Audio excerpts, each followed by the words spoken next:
We'll kick those tires and start that virtually and now perpetually fake fire. We are camping on the Ryan Bethea Show, and we are here with perhaps the guest I am most honored to welcome, and I don't mean that as a joke. I'm here with Medal of Honor recipient, and there's a big difference. I've been corrected on this. You don't win the Medal of Honor, you receive one. It's a very serious thing, but we are honored here to have Master Sergeant Earl Plumlee, a dear friend and Medal of Honor recipient, with us today to talk about so much. Sir, thank you so much for being here, and of course, thank you for your service. My pleasure. Thank you for having me.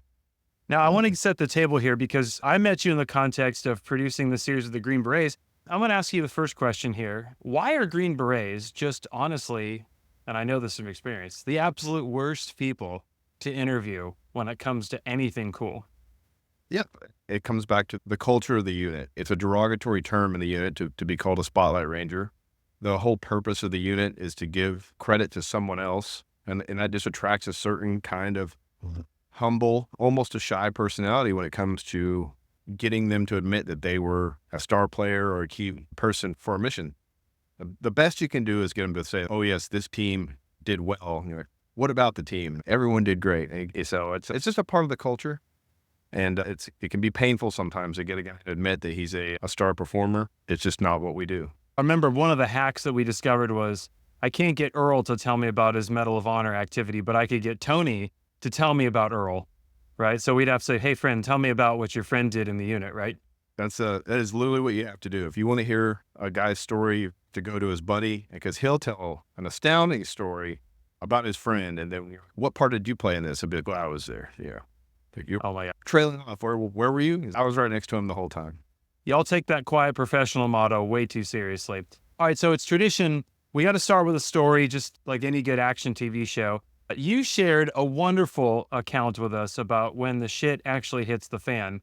And Earl, could you regale our listeners, just to give them a little taste, and no pun intended, of what transpires in war and how people don't understand some of the things. Folks, the story that Earl's about to share is a bit graphic, comical, and absolutely disgusting.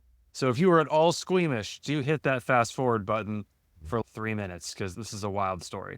So that's my go-to story for what's the worst day you ever had.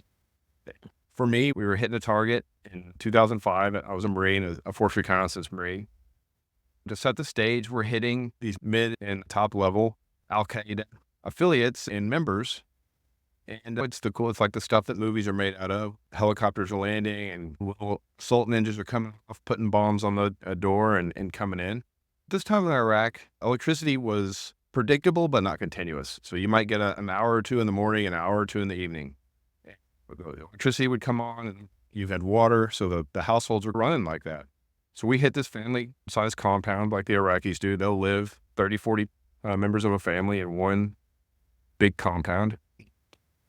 I'm coming in with my buddy, see a door, and been in the house a little while, so we're going to flashbang it now because we're transitioning from that super secret and quiet ninja mode to just an assault. So we're amping up our violence. So we kick this door open and throw a grenade in, ride that grenade into the room, and it's a small room. It's a bathroom, and it ricochets around and lands behind probably 10 or 15 pounds of human feces. Just as it detonates and launches hot poop all over us. And so we're stunned, just looking back at each other. And it was, we did not feel important. Rest of the team, don't touch anything else in the house. You're going to ride the other truck for the rest of the night.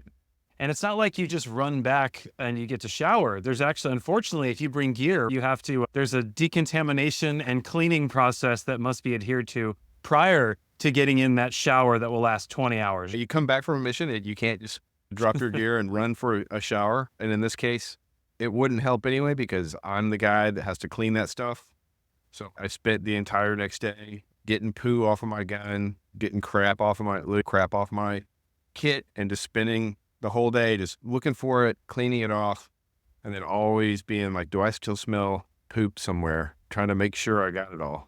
Yeah, so it's funny. I do think it's interesting, sir, that you have received the nation's highest military honor, and yet you would say that this is probably the worst day is a testament to how bad potty humor is. But this sounds like this is what you should have received a medal for, because this sounds honestly scarier and more terrifying, no joking, all joking aside, than what you actually had to go through.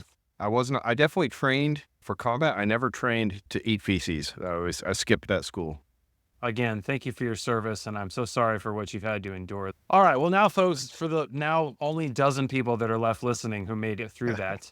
So you have a really interesting background because you are a Marine and a Green Beret, and when you're in full uniform, it resembles those sort of Gaddafi-esque third world dictators that have Boys and Girls Club ribbons, Armada, Star Wars. Like, you have every insignia and cool patch. Could you give us a little bit of your background, because you are the jack of all trades and apparently master of a ton. Yeah, I served almost everywhere. I was never a Navy SEAL. Just ran out of time, but I joined the National Guard in high school. I joined the Marine Corps immediately following, and then halfway through my Marine career, I joined the Army to be a Green Beret. We call a hypocrite because we don't do this job for awards and decorations. And that's funny because you collected them all and you're wearing them. Everyone else didn't, though, just me. So you have a unique perspective of having served, and so to be ecumenical here, what do you love most about each branch you've served under and the units you've served under? And then if you had to pick a favorite, I know you love all your children, but if there's one that you can speak to, because I love there's so much camaraderie and so much respect, but the different units do tease each other. And so I'm curious where you kind of land on as far as which one is the first among equals in your heart. Yeah, so first among equal, I think for me, obviously, I love being a Green Beret. The training, the missions were just phenomenal. And the people, you're working with the best, not just in the country, you're working with the best in the world. So just such a rewarding job. Cried the day I left. That being said, Special Forces Regiment had zero interest in a 19-year-old Earl Plumlee. So the Marine Corps made me into the useful creature that the Special Forces Regiment would want. And I learned to be a warrior in the Marine Corps. And I think it was the right place at the right time. I was a kid when I came in the Marine Corps, and they made a man out of me. Not so to speak, they literally did. And I've always enjoyed camaraderie of the Marine Corps. It's hilarious. Everybody complains about being in the Marine Corps while they're in. As soon as they're out, they form these little clubs. And even in the Special Forces Regiment, there's Marines, and we always go into the corner and hang out and talk about how cool we are because we were Marines. So I think it was right time, right place, certainly for me. And I do miss just the incredible camaraderie of being in the cult that is the Marine Corps. It's definitely a special place.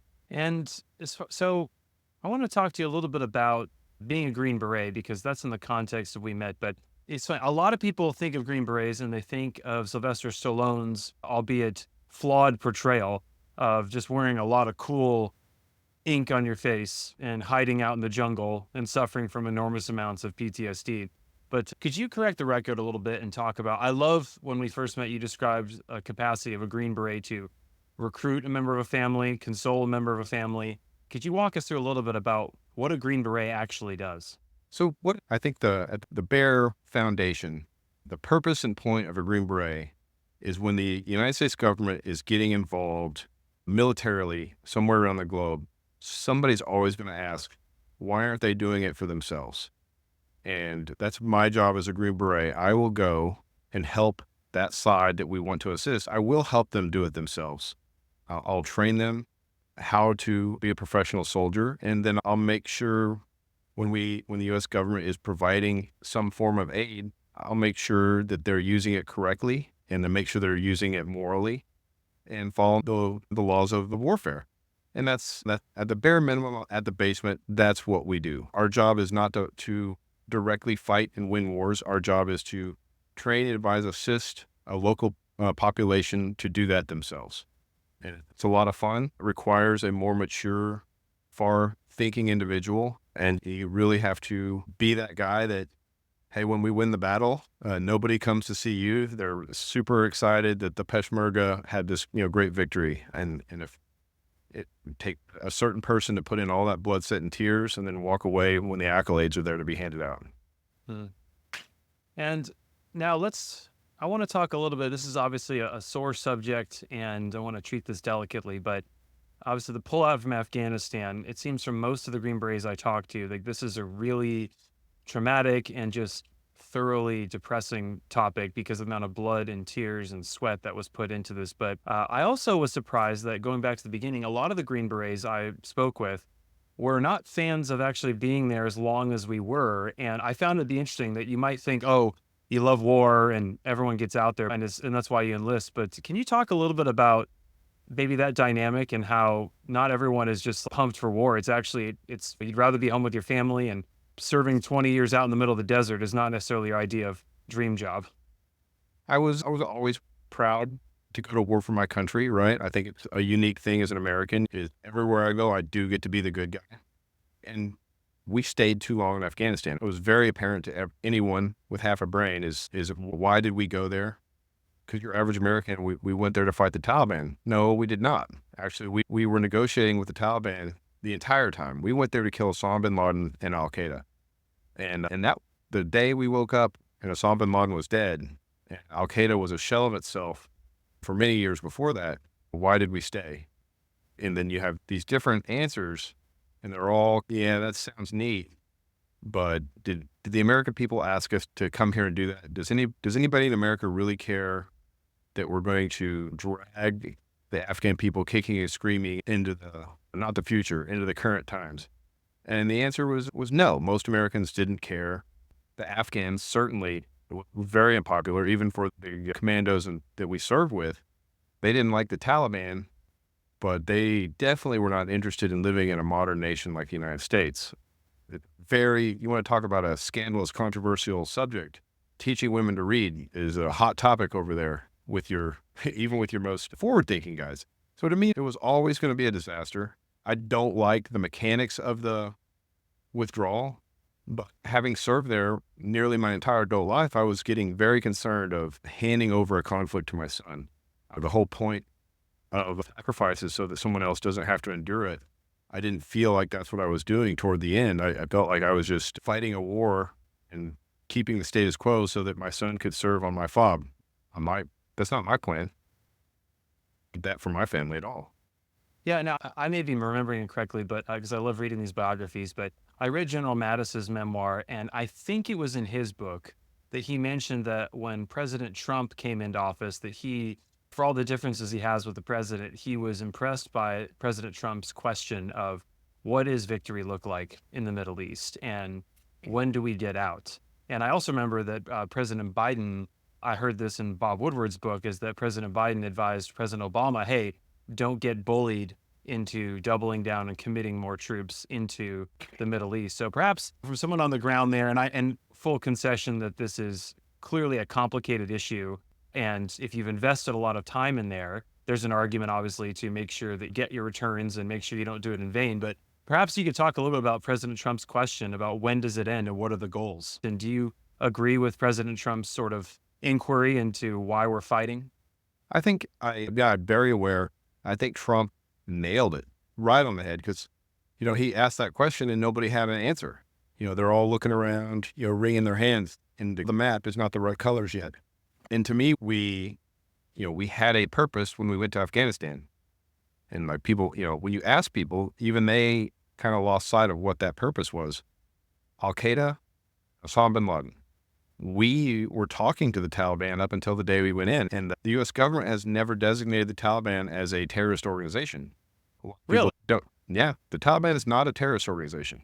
But they've labeled so many domestic groups as potential threats to We could always talk about that too, but the Taliban, very smart, and the things that they get on board with. The Taliban was not a part of the 9/11 attacks, other than the second order effects of hosting a terrorist organization in your country can be construed as that. But if they had given us Osama bin Laden and kicked Al Qaeda out of Afghanistan, we never would have went in. And that was one of the things that we were guaranteed on the way out is we're going to leave. By the way, ISIS and Al Qaeda, that's going to be your problem. And, the Taliban has been fighting ISIS and Al Qaeda and sharing information with the U.S. government as we left. Where we got lost was that the minute that Osama bin Laden was dead, the Afghan people should have been wondering where we were at. We just, the Taliban was very popular in that country.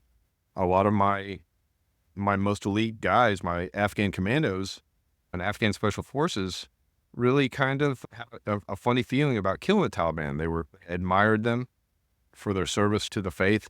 They called them constantly, they're good Muslims, I'm a bad Muslim. So when you're dealing with an ideology like that, you're not going to fix in a month or even a year. And Trump he got briefed on it, and which is a thing that every Green Beret knew, to make Afghanistan a successful modern democracy.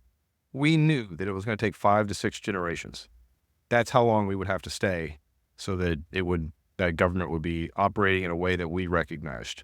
So the American people are not going to tolerate us being there for 5 to 6 generations. And so when you look at it through that optic, whether we stay for 10 years or we stay for 2 more weeks, you're having the same effect. Trump, actually spoke directly to me. So if that's the case, I choose this year. Let's get out of there. I have to agree with him. If the American people aren't willing to stay for 6 generations, what are we doing there? We're spreading democracy. They hate democracy. They don't think that it works. They think women voting is a gimmick. No woman is even learning to read. You didn't see a huge riots of Afghan males in the street demanding that women get to read. So it's just a culture that's so far from ours.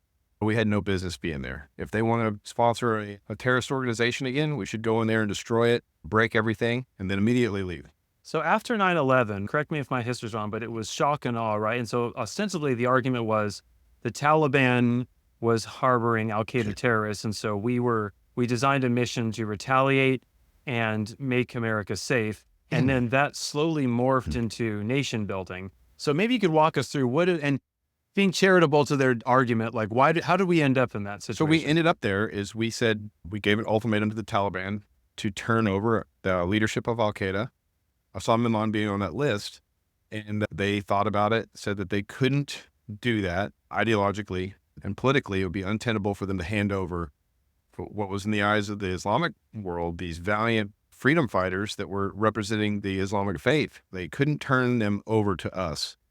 But we did have negotiations for as long as possible with the wreckage on fire. So we engaged in negotiations with the Taliban to turn those people over to us or to prosecute them themselves. Hey, kill these guys. Send me a picture of Osama bin Laden in a prison, or we're going to invade your country. And they chose to get invaded. Now, as soon as we didn't immediately capture Osama bin Laden, and then he received that assistance by the Pakistani government to be kind of hidden out and obscured, directly by the Pakistani government, that's when the ship went off course, and we stayed there for so long we forgot why we were there. We were there to kill Osama bin Laden.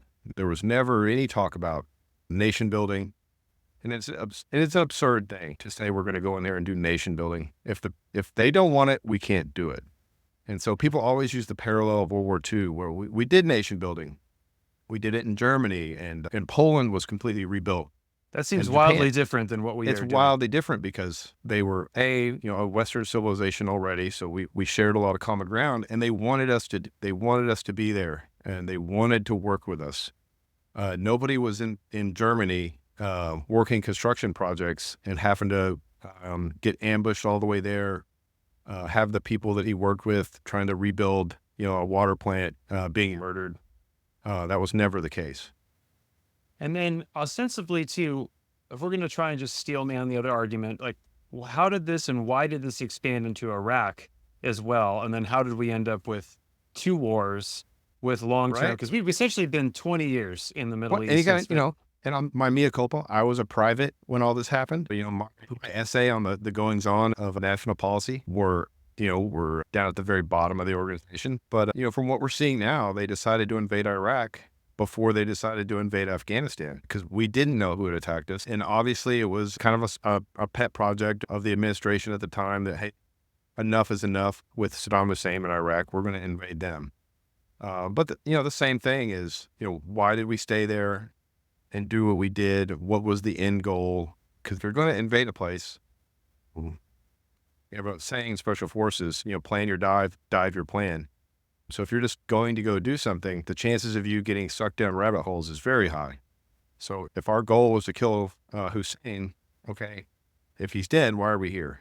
And, Saudi Arabia begged us not to invade Iraq because they knew that it was going to turn into just a proxy country controlled by Iran, which is what happened. So we had a strong ally in Saudi Arabia, and probably rightfully so in their eyes, betrayed them because we put them in a very tenuous situation in the Middle East by kind of surrounding with countries that are hostile to them. And that's, the Houthis in Yemen, The Iraqi government is, a thinly veiled puppet state of Iran. Are they better off than they were in 2000? No, they're worse off. So when you look at stuff like that, whether it was right or wrong to go in, I won't say, but I can tell you that it's been wrong continuously to stay there. All right, so take us. We've made the audience wait long enough, and I know this is something that's not. I'm gonna say I need you to pretend you're a friend telling about Earl's story here because I know how nonchalantly you'll tell this, but this is a I've remarkable been story. trained directly in telling the story here. Yeah, it's a remarkable story of valor, and also it's an interesting thing because war is it's not always a planned day. It's just a morning you wake up and life gets really interesting. So could you kind of take us back to the battle of Forward Operating Base Ghazni and tell us what happened? So I was off of we call a team. I was on the company headquarters working on a fob, and my job was completely on the fob. I had no duties off base whatsoever. The camp, it was a Polish camp, and we had American Special Forces stationed there, but we weren't really involved we weren't involved in any of the security or local operations of that area. It was just a convenient area for us to support our ODAs that were out in the hinterland of Afghanistan. But the base was getting indirect fire, not every day, but, more often than not. My big thinking was that was a tax on our time because it didn't seem incredibly well aimed. And every time an artillery round would land on the base, we would get kind of locked down for an hour or two while the EOD would go out and explore the impact area and make sure there was no unexploded ordnance. And so to me, that was my assumption at the time was that they were just harassing us and taxing us for a couple hours 3 or 4 times a week. But what they were doing was, we call it laying in your guns. They were figuring out where the rounds landed when they fired them, from different positions. And then they had infiltrated our camp with, Taliban fighters that were working on the base undercover. And they were observing the security situation during these attacks and movements of the personnel, which bunkers had people in them. And, which kind of leads us up into the day of the attack. Day of the attack, started off, pretty nice day in Afghanistan. And I'd learned between like 10 o'clock and 1 o'clock, I would never leave the SF camp. Because if you did, there was a chance that you would get trapped over on the, we call it, big army, regular army side. And if an artillery round landed, you get trapped in a bunker for 2 hours, which it's not that fun. So I'm hanging out with the medic on our headquarters, and we're both lamenting the fact that we're being left out of the war on this camp, and we just laid out by a massive explosion, which ended up being a cement truck with about 4,500 pounds of explosives, drove into one of the walls of the camp and detonated it. But I didn't know that at this time. I'm running out of the building I'm in because I want to make sure that everybody knows that we're okay. None of us are injured, because my assumption was that an artillery round had hit the medical facility for the SF camp. But as I opened the door and I started looking in the sky, it went from a really clear day to a thick, dusty fog hanging over the entire camp. And I can see this, mushroom cloud just billowing up into the sky. And as I'm looking at it, I start hearing machine gun fire, and I start hearing recoilless rifles and RPGs and mortar rounds landing on the camp. Kind of realized that this is going to be a bigger deal than I originally suspected. I, grabbed my gear, started running toward the front of the headquarters where the vehicles are, bumped into another guy in the company headquarters, Nate Abkemeyer. We both see this Toyota Tacoma. We hop in it and almost run over a really good friend of mine, Drew Busick. He was on a 4-wheeler. And we were like, hey, get off that stupid 4-wheeler, get in the truck with us, and let's go. So we pull out of the SF camp. As we pull out, we start receiving fire from a hotel that overlooks the camp opposite of where the blast was. And we're kind of split between, do we fight those guys, or do we keep going to where this blast is? But we still have a wall in between us and in this hotel. So we opt to avoid their fire, and we take off down this kind of main road toward the mushroom cloud in the sky still. As we're driving down there, you had 2 more teammates show up. The company warrant, Mark Colbert, and then a medic from another ODA pulls up. We're giving each other hand-arm signals, like, you're going down there? Yeah, we're going down there. So we, careen off down this road, and as we get to the airfield off this little sub-road, we, told Nate to slow the truck down because I can see a really good place on the wall that I'm going to kind of climb up and put my sniper rifle to work. But as I'm kind of, thinking that through, I see the guys in the four-wheeler both get hit, and they're just getting pummeled by small arms fire. I can see it coming past them, landing all around them. So at that time, we decided to pull our truck in between them and that fire, and we'll get out on we call it the clean side, but the side that's not getting shot at, and pull those guys out of harm's way into safety. At this time, I could see fire coming from out in town. So my assumption is that's where they're getting hit from. But as we pull around, we pull into the middle of around 12 to 15 Taliban fighters. And, we're in like 15 meters from them. They immediately start engaging us. I pull my rifle up, fire one round at the nearest fighter, missed, and also my rifle jammed. Pulled my pistol. I figured Nate and Drew are going to have to figure something out, and I'll buy you as much time as I can. So I just pulled my pistol out and advanced on the nearest group of fighters, trying to make a difference before they took me out. Much to my surprise and to the Taliban surprise, I closed the distance with them, and they still hadn't hit me, and I'd hit several of them. But, I'm running my pistol real aggressive, and so it's mostly empty. My rifle's still jammed. And what next? So I did the only thing I could think of, pulled out a hand grenade, threw it in between them and us, thinking that'll buy me a little bit of time to reload. And so I went to work. And sure enough, I threw the hand grenade out there. Everybody that's wearing a suicide vest took off running, which was everybody. Got my rifle back up.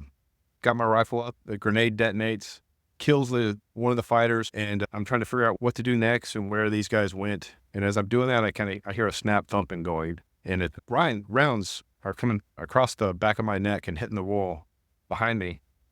So I turn and I see a fighter. He's out on the airfield, almost precisely 100 meters from me. And it's one of the areas we do our sprints in the morning because this is on base.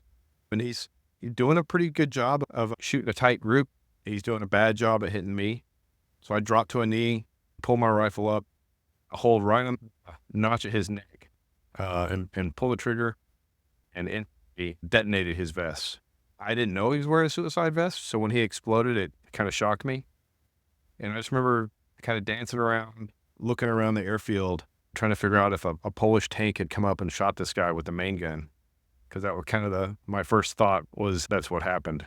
How loud? Because I always think about this in the movies when people are shooting, and I go, there has to be some hearing damage, but like you weren't ready for this, right? So is your hearing okay from this? So, as we were going in, I was like, I'm trying to contact my company headquarters on the radio. And so just because I was trying to tell them where we were and what we were getting involved in, I put my earbuds in. So I had a company called Silinx, and it make earbuds that protect your hearing, but amplify a good ambient sound. And only because I was trying to use my radio is the only reason I had that stuff in. So that definitely saved me. Otherwise, I imagine a suicide vest blowing up and all this and grenades would have been, we'd be doing a different type of interview. Yeah, we would be signing it or typing it out for you. No, because, my hand grenade, I didn't throw it that far. I only threw it about 6-7 meters. So even with Hearing Pro in, it was incredibly loud. And the suicide vest at 100 meters, that makes a thunderclap, look insignificant. It's loud. But that's, just one of those things. I was trying to talk on my radio as we pulled up, and so I had to put my earbuds in to do that. If not, I'd have stepped out into that and just instantly probably been incapacitated by the amount of noise. Wow. All right. So this guy self-detonates, and then how does it He didn't self-detonate. He detonated because of me. But yeah, I started looking around, and the airfield's still empty. I was kind of pumped because I started putting it together that I shot a suicide bomber in the vest with my sniper rifle, and that's been on my bucket list of things to do for forever. I was like, man, I wish more people were here to see that. But I'm looking around, I can hear the guys behind me, screaming for assistance, and everybody's, Chief's hit, Matt's hit, I'm hit. And so I just figure I can't go back around the corner because these guys are going to be right on top of us again.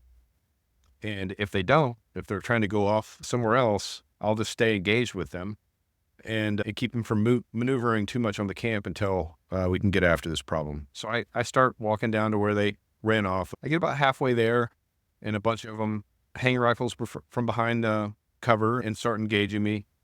And I'm doing my best work. I have probably the worst rifle you could ever bring to this, because I have a 15 by 25 power scope on it, and everybody is inside of 15 meters. So I'm using my turret caps, and luckily I had a little tiny red dot on it, but I still have this humongous rifle, and it's kind of unwieldy, and I'm just trying to hit these near targets.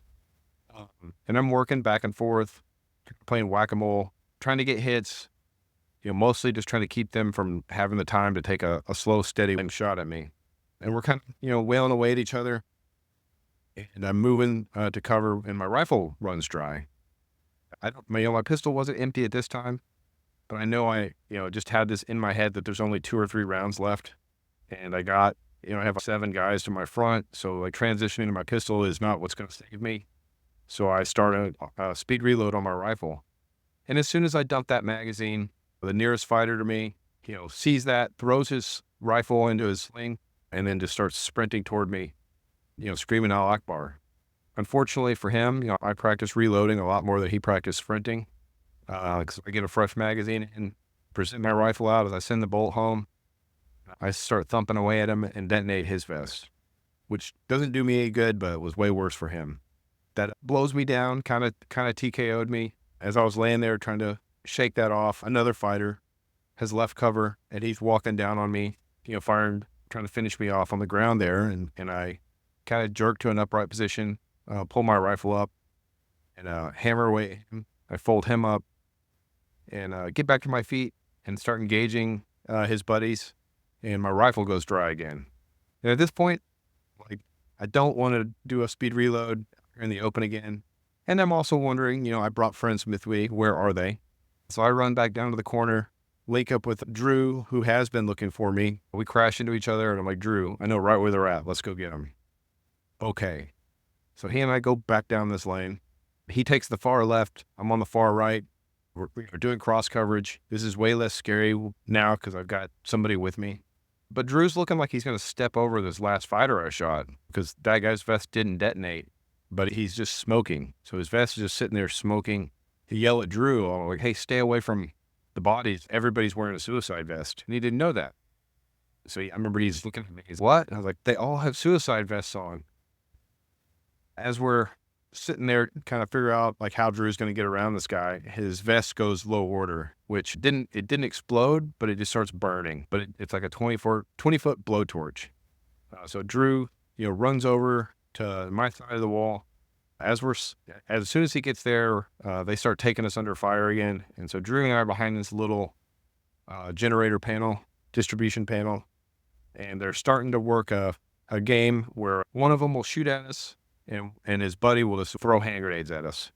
So we are just getting pummeled by these hand grenades. Luckily for us, they're kind of amped up as well. So they're throwing the grenades so hard, they're hitting the wall behind us and then bouncing off in front of us. And it's just as bad for them as it is for us. But, we're fighting the good fight, getting kind of pummeled by these grenades. And, they start easing up on how hard they're throwing them, and they start kind of tossing them behind there where Drew and I are. So we're flicking them back and kicking them out of there. And Drew grabs me and he's like, we gotta get out of here. They're going to kill us. And he's a pretty smart guy, so I'll take his advice. And we take off running back into the corner. We get probably 2 or 3 steps from behind this thing, and we both get blown down. And I crash on top of Drew, and we're fighting to get back up and scramble back around this corner. At this time, we're getting our courage back up to go back down there. And Mark Colbert comes limping up, and that's the company warrant. He was on that 4-wheeler. He, when I saw him, he just kind of fell over. I thought he was dead or at least grievously wounded. So I'm super pumped that he's still walking around. Matt Cord, who was driving the 4-wheeler, he got shot in the forehead. Luckily, his helmet stopped it, but Chief Colbert has drug him off and gotten him off the battlefield and come back for us. So we tell him, hey, Chief, we know right where they're at. Let's go get them. And he's like, all right, let's go get them. We had a Navy SEAL, Lieutenant Turnipseed shows up. He and Drew know each other, because we've worked with his team before this. So he and Drew, they're going to take this left side again, and then I'm going to lead Chief Colbert around, and we're going to go back into this lane. I'm like, I'm going to reload. And I start scrambling around my kit, and I can't find any magazines. And so I look down, and they're all going. I pull the one out of my rifle, and it's got one bullet on it. I stick it back in, and I'm like, hey, Chief, you have to take point. And he leans over. He's like, why? I was like, I only got one bullet, so they're going to have to take point. But don't worry, I'll cover you. He's like, yeah, thanks. Chief limps up in front of me.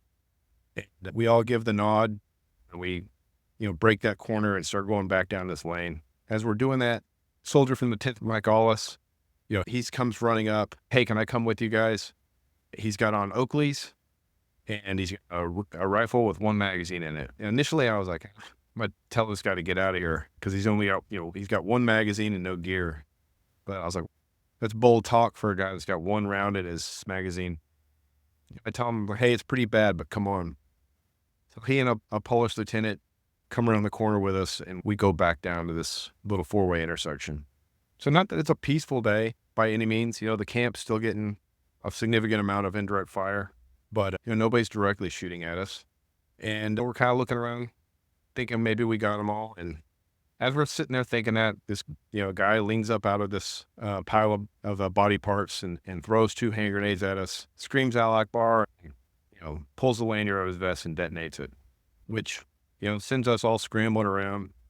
And then I saw him throw a grenade behind me and in front of me, so I was like, I guess I'm not going anywhere. I'll just ride this out. And this grenade comes rolling down there alley. I just remember thinking, like, I don't have iPro on, I better not look at it. So I just tucked my head into the wall. The grenade detonated. Somehow I didn't get hit, but it did hurt. And I'm, kind of shaking it off, going, I can't believe I dodged another one. And I start hearing AK fired in my rear. And so one of the fighters has run all the way around this little block we're fighting on, and he's attacking us from the back. I turned, fired my last 2 rounds at him. Drew got after him with his carbine. Whether we hit him or whether he detonated his vest, I don't know. The effect was the same. His vest detonated in extremely close proximity to Mike Wallace, which blew him from the back of the stack most of the way to my feet. At this point, I'd used up all my rifle ammunition. I'd used up all my pistol ammunition. Figured that made me the person that's most useful purpose would be getting Mike off the battlefield. So I immediately ran to him, grabbed him, and drug him into a safer area and started treating his wounds and got him medevaced off the battlefield. And we got him to the hospital, I think, probably like 90 seconds, maybe 2 minutes after he was wounded. Unfortunately, he succumbed to his injuries. That was the kind of the end for us. The camp was still fighting, a pretty sizable amount of forces external to it for probably another 4 or 5 hours. We didn't really participate in that so much. The Poles, had their armored vehicles and infantry that did most of that. So I spent the rest of the afternoon, drinking coffee, kind of watching the battle. This day's also really unique, right? Because if they had picked another day to dress up as Afghan security forces, they might have had more damage, right? Yeah, so I think one of the things that frustrated them initially was they came. Usually there was only about probably 18 or 20 Green Berets on the camp, kind of dispersed doing different duties. But we had our change of command, so we had over half the company that was there. So the guys that were with me blocked this little assault force that came in. The other half were fighting the guys in the hotel and holding the front gate because the Afghan gate guards ran off and left the Polish security forces. It was like 1 or 2 guys. Another group of Green Berets went and held that front gate, which was pivotal because they had 2 other truck bombs that didn't get to come into play. One was detonated before it could get to effective range of the camp, and the other one we got lucky, it broke down, which that was God works in mysterious ways, certainly because that was a 20,000-pound big rig that had a 20,000-pound bomb in it. So the fuel pump went out, I think 3/4 of a mile or so from our camp. And the guy driving it took that as a sign. So he just got out of the truck and walked into town. But we have his DNA because the seat was covered in sweat and urine. So More bodily fluids to bring on this show. Let me ask you this, Earl. You hear this phrase, and I know you can't speak for all, obviously, military personnel, but in your experience, that phrase, no atheist in a foxhole, is that true? And if you were to look back at your own career in war, and if we were to ask some of your friends and fellow team members, Do you think most people would have a story that they might say, man, that was either the most insane coincidence or they see the fingerprints of God even in the darkest, times of battle? Ah, I think in some cases everybody's trying to assign value to things they don't understand, and it helps a lot of people if you can just put stuff in the forefront of your mind. Like, I can't control this stuff. Let me put that somewhere else. And the other thing is, it's easy to belittle religion in a modern world. It's a lot more difficult when you're having to confront death on a daily basis, and you're really trying to think about that. And it's just one of those things. It's a philosophical thing, and most people in a normal life, you don't have to confront death until you're, in your 70s or 80s, and soldiers have to do that in their early 20s. People always confront death the same, in my opinion. Soldiers just do it as young men or women. But, whether also you see a lack of atheism is ICU wards or hospice care. People start getting really interested in what's next. So I think it's anytime you have to confront what is next, you start looking for answers to it. And again, just from your own experience, is there a second, like, quote, beast mode that takes over when do you have time to be scared? Or is it Uh, something where you just train for this and it just kicks into action? And so you can be scared when the dust settles? so I think, and I always am careful when I tell this story to young soldiers because, if they hold themselves to such high standards that the first time you get shot at, you're going to spend most of the time trying to think through that. You're going to take cover, and it's so hard to leave cover your little safe space, even if it's not that safe. But, I did enter a beast mode, and I think that's just inoculation from spending so much time on the battlefield and so much training. And then also, starting the battle kind of on the hind foot and feeling that momentum taking me to victor is heady stuff. Because I remember, just really feeling like I couldn't be injured and that I was going to win. Not the entire battle, but definitely by the time Drew got there, I just remember thinking like that we were unstoppable, which was, there's only two of us and there was still, at least 10 fighters. So that's pretty high level confidence for some reason. Yeah. What a day. I guess my mom always says this quote. So at the end of the day, she would say, so Earl, other than that, how was the play, Mrs. Lincoln? So just rough. Man, I thank you for your service and just children war. You never know what's going to happen on any given day. And so insidious. They dressed up as friends, right? Yeah. So they dressed up. So they learned, they attacked a camp a few months before that, dressed as Americans, didn't fool anybody. So they're doing penetrate the camp 2.0. So they dressed up like Afghan army, which worked out pretty good for them because nobody shot at them until they really closed that distance with us. They covered around 200 or 300 meters of the camp without being fired upon. So it worked. Speaking of works, obviously, you and I know this because we're working on a series about unconventional warfare, and some of this we can't talk about just yet. But you told me a fun, simple story of exerting maybe this isn't the technical way of describing a force multiplier, but it was a fun little tactic that you could do that would reap exponential rewards on the battlefield. And it was the story of manipulating taillights and headlights of cars to rob the REM sleep of the enemy. Could you tell us a little bit about that? But yeah, so that, you always look, there's only a camp, ODA, there's just not that many people. It's 12. And so that means you don't ever leave everyone or you don't take everyone on a patrol because then there's nobody watching the camp. So that means you have 6 or 4 and you just can't patrol every day in that fashion. So what we came up with is, we'll fire everything up. We're going to start a patrol and leave our camp and then cut the lights, drive back in the dark and park it and go to sleep. But all night long, the Taliban's trying to figure out where we went. And for the guys that, are up monitoring, we'd hear this radio traffic. They're trying to figure out where we're at everywhere. And then some nights we would go out, set up an ambush and shoot at them. So they had to always kind of guess where we were, what we were doing, and just kind of steal that from them. Because when we first got to Ghazni, they had that drive, they had that imagination of the Afghan police that the Taliban was everywhere and nowhere. And any minute they're going to pop out and get you when you least expect it. And so we stole that from them and we gained the initiative so that we were everywhere and nowhere.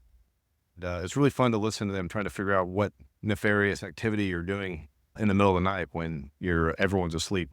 That's interesting. You also, I mean, without praising a group that is just has some barbaric treatment of people and is awful in many ways. But as a fighter, I've heard you say that there's a fighters, warriors respect to Taliban fighters. Is that true? That is absolutely true.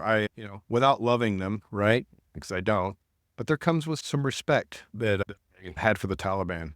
And to me, the Iraqi insurgents kind of threw their guys away, did just hideous things to keep the people in line. And the Taliban was just never really like that. They always, if you thought you were, if your attacks are going too well, it's a trap. That was, if you're attacking the Taliban and everything's going perfectly, you might want to take a minute and look around. And I just appreciated seeing, masterful use of what they had. And if they were attacking you and you assaulted the tree line, by the time you got there, they were always gone. And that was not the case with the Iraqis. A lot of times it would just be an epic slaughter they were really kind of spent the insurgent lives cheaply in Iraq. And I just, I appreciate seeing a professional. I remember watching a Taliban patrol come in and hit our camp. And they didn't just come in guns a-blazing. They patrolled in. They set up IEDs on the road to stop reinforcements from coming. They sent out support by fire positions to cover their assault element. And then they started hammering this police checkpoint. And it wasn't, this chaotic movements. It was well drilled, rehearsed. You could tell the guys that were in place in the IEDs had practiced it because they were doing it in the middle of the night, and toward the tail end of it, they were placing it under fire, and they nailed it. And they were off the objective so fast that I couldn't even get a mortar round out of one of my mortars to stop them. There is a respect that comes with that. So they're like the Fremen in Dune, and you guys are the Atreides. If you know the movie. No, there is. I always respected them, and that just made me mind my P's and Q's when I'm out patrolling. Would just be ever more watchful and strive for excellence because they are. And that it's a game where the loser gets to die. So I want to land our plane here because I know we got to get you off to bigger, better, and more popular things. But you speak a lot. You're a very well sought after speaker, and we can see why. And could you give us any parting thoughts too on a Green Beret, a Marine, basically diver, jumper, everything's wisdom on some team building, and maybe some practical tips for our business listeners that they could learn from a quiet professional here? I guess my big one is, being a leader. And you're a leader whether one person works for you or whether, 20,000 people work for you. And something that I thought would have been just the academy as simple is not. And, to be a leader to me is if something goes wrong, that's your fault. And then when something goes right, you should be pointing to a subordinate that's a key player because your boss knows that you were a part of it. He hired you. He put you in this position. So as a leader, whenever there's good news and you're not pointing out a key player that's a subordinate, you're really failing. And that seems to be lost on a lot of people, that a boss or a leader, bad news is your problem and good news is your subordinates. And it's just such an easy thing to build a cohesive team and have people trust you. Awesome. So thank you for your service. We've been speaking with Medal of Honor recipient Earl Plumlee. He's going to be extraordinarily humble about this. This is an incredible award, deserved. And I know he'd be the first to say there's a lot of people who deserve this who probably didn't get it. And so thank you for your service, sir, and to the country. And we appreciate all that you do. Thank you. My pleasure being here. God bless you all. God bless His precious United States. And we will talk again soon. Thanks for listening, folks.